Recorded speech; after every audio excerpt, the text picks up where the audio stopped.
Now, Pamuru Bojang, as you heard, is one of the 4 journalists accused of inciting violence as the 3 years Jotna demonstration descended into a riot on the Banjul Highway. It's the first morning spent with his family since Sunday, and one of the conditions of his bail is to present himself to the police every morning until the case is over. Pamuru joins me live, I hope, from Brikama, where his home digital FM station is based. Good morning, Pa. Good morning, Peter. You seem to be on the road, aren't you? Yes, I'm on the road on report on bail. Okay. Apart from having to report every morning, what are other conditions of your bail, if any? Eventually, there are no other conditions. The only thing I should do is to report every morning, 8 o'clock, and not even at the Brikama police station. But I have to go all the way to Brusubi police station every early morning. Even today, I'm late because they said latest 8:30. Do you know what will happen to you when you arrive? No, I have no idea, Peter. And what about your station, Home Digital FM? Is it back on air? Well, the station is still guarded by the paratroopers with their guns, so I have no access to entry. None of my staff has access to entry. In terms of revenue, how much are you losing every day your station fails to come on air?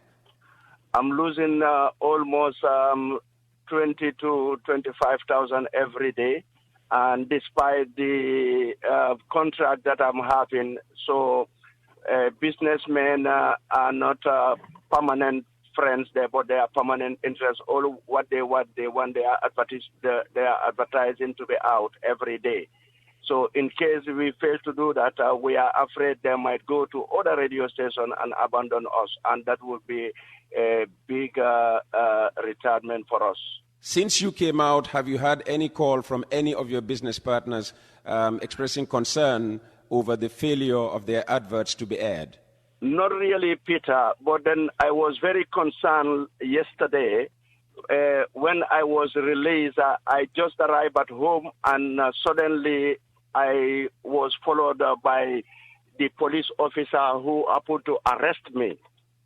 And then when I asked him, "Are you here to arrest me again?" he said, "No, I'm just here to show solidarity with you." To show solidarity with you? Yes, this is Assistant Commissioner of Brikama of West Coast Region, Assistant Commissioner Buba Jasi. Then I told him, "How come you arrested me unlawfully, and now you are here to show solidarity with me?" He said, "No, this is the job. You are my brother. Don't see like that." But I'm very much concerned. I felt he was spying on me. So I told him, whatever happened to me, because I'm not living in Brikama, I'm living at the outskirts of Brikama without security. Whatever happened to me this night, you will be responsible because you are spying on me. That's what I thought. You seem to be suggesting that you fear for your life. Do you fear for your life? I'm really fear for my life now because somebody who arrested me without telling me why I was arrested, when his superior refused to arrest me by taking order from the top because he doesn't know why I was arrested, then that his senior was arrested, senior police officer, and then he effected the arrest. And all of a sudden, he appeared in my compound showing solidarity to me. That is really worrying. And I don't know him before. He's never my brother, so that was a concern, Peter. I even had to call the Gambia Press Union to lodge a complaint. One of the reasons why your radio station was shut down and you were arrested and detained is that you allegedly were calling on people at the height of the fighting between police and the demonstrators to go out and join the protesters in fighting the police. Are you guilty? Peter, that was unfounded. It's just a mere fabrication because whatever program I do, all programs are recorded online. So I'm urging the police to go online or to provide that tape where I was inviting protesters to go and fight with the police. Not fight with the police, fight against the police. fight against the police. But this is what I'm saying. There is nothing like that. And that is a mere fabrication. I've been witch hunt. This is the reason why they are making all this fabrication. But I know that there will be no such audio because, Peter, I'm a responsible journalist, okay? How many thousands of people are listening to me? So I will not be so irresponsible to urge protesters to go and fight the police. But why would the government want to wage a witch hunt against you, Pa Modou? They know it better. You have no idea. I have no idea. I think it's because of I have the support of the community, and then my audience is so huge from here to the diaspora, and this is a concern for them, and especially the language I'm using, the Mandinka language, because you know most of these people in Europe, Spain, Sweden, other places, they cannot even speak English. So you come to the Gambia, the provincial area, tell me how many people can understand the English language. So I'm using this language, you know, so that the message could be reached to them. I think this is the funniest problem. You remember when Ibrahim Silla chose to appear on my show every Friday, and he only came there twice, and then suddenly he told me I couldn't stand your callers. What were your callers asking him? Well, what they need to know, like the problem at Gamtel, why Suso was suspended. This is one typical example among many. Because they were choking him why Suso was suspended and why Gamtel is paying 2 managing directors and many, many other issues. And all of a sudden, Ibrahim Silla boasted and saying that I cannot stand your audience. And since then, he never appeared on my show. And remember, Ibrahim Ajit Sankare was also there. And then he was very arrogant, tried to teach me journalism online. Then I told him, listen, this is not the place to teach me, but you are here to tell people, you know, what they are asking the government for, because you are the government you are the government spokesperson. But Pa Modou, you are not a lecturer. Okay. Yes. But what message do you tell your audience, you know, your big audience, that should make the government so uncomfortable? Because, I mean, you would suppose that the same audience that you have, the government should be courting in case we come to elections. Yes, I think because of the language I'm using, the message is reaching to the audience directly. What message is reaching the audience? Well, this radio is to create awareness, and this is why I say we are here to teach each other. Even myself, I don't know anything, but then I learn a lot from the callers. I told them, for example, in Mandinka, awareness of what? No Karando, not no Korindo, meaning we are here to complement each other, but not to compete. Okay? The message is very clear, Peter.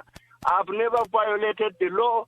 If at all I have violated the rules and regulations of broadcasting, I think Pura should have been the first entity to approach me rather than the paratroopers.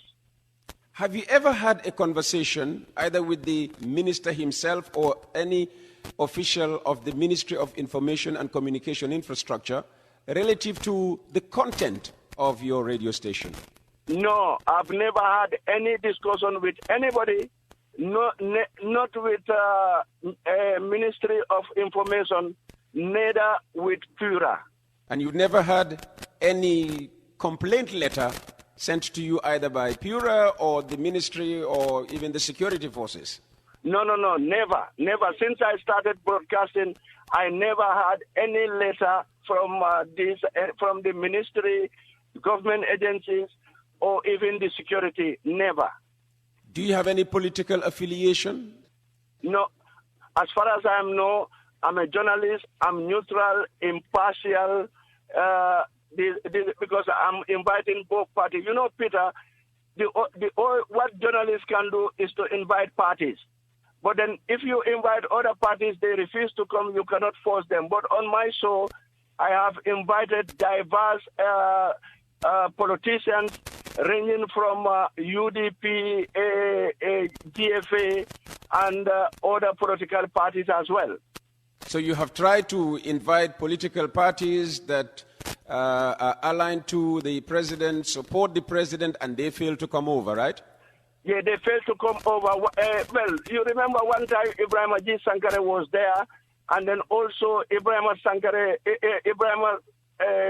Silla was there 3 times, and then that's it, because I invite everybody. Even they accusing me of being affiliated with 3 years Jotna. I have on record, I have invited Mamadou Soriba to come and join the program, but he told me that he's far away in the provinces. He couldn't join me, and he was very busy. But whenever he's in the combos, he will seek permission from his group, and then he will appear on my show. So is this what your arrest is all about, that you seem to be supportive, or at least you give a platform to 3 years Jotna and not the Gambia for 5 years and peace building? Well, during all this interrogation, I remained silent. But then all the questions were geared towards, why are you inviting Yankuba Dabo? Why are you talking about 3 years Jotna? They think that, you are the one fueling this tension. But I prefer to remain silent until I have access to my lawyer. And if and when your station comes back on air, will you respect the decree that nobody is to do business with 3 years Jotna? You just named Yankuba Dabo. Will you continue inviting Yankuba Dabo to your program? Well, as far as 3 years Jotna remain legal, I will all the time invite them like any other legal group in the country. But once they are declared illegal, then I will desist from inviting. Peter, I'm law-abiding citizen. I fought tooth and nail against dictatorship in this country to make sure peace and stability remain here, to make sure democracy comes to this country. So when we achieve that, I will not jeopardize that democratic process, because I have my entire generation in the Gambia. If I incite violence in this country, myself, I can run away. But what about my 75-year-old mom? Good question. Where is he going to run to? Good question. Finally, Pa Modou, I have added to your trouble by further delaying your appearance at the police station where you have to report. But one final question. How do you see the role of the press union, the GPU, in your release? Well, I see the role of the GPU in my release as really laudable, fantastic, and we will always be affiliated with the Gambia Press Union. Peter, it is because of the Gambia Press Union that people were able to uncover me, or I can say to discover me, because they were kidnapping me from one station to another station. Whenever they realized that people knew about my location, they will move me even in the middle of the night. Sounds like I haven't have access to my family, no access to my lawyer. Even when I requested medication for my wife to bring that to me, they prefer that my wife should take it to Brikama police station, and then the police brought that medication to me, despite the fact that I'm suffering from cardiac, problem. I have a pacemaker on me. This is why, they even brought me those medications, because I have to complain for so many hours that this is what I am suffering from. Pa Modou, I sympathize with you. I would never want to be in your position, and I doubt any other Gambian would want to be in your position. But we wish you good luck, and sorry for adding to your troubles by further delaying your arrival at the police station. Keep us posted. I hope they will not detain me when I reach there late. Well, we will monitor. We will monitor things, and when they detain you, of course, you have the full force of the Gambia Press Union behind you. Thank you very much, Peter. Pa Modou Bojang of Home Digital radio station based in Brikama, and I am Peter Gomez, live on West Coast Radio 92.1 in Kotu East, the Gambia. It's coffee time with us.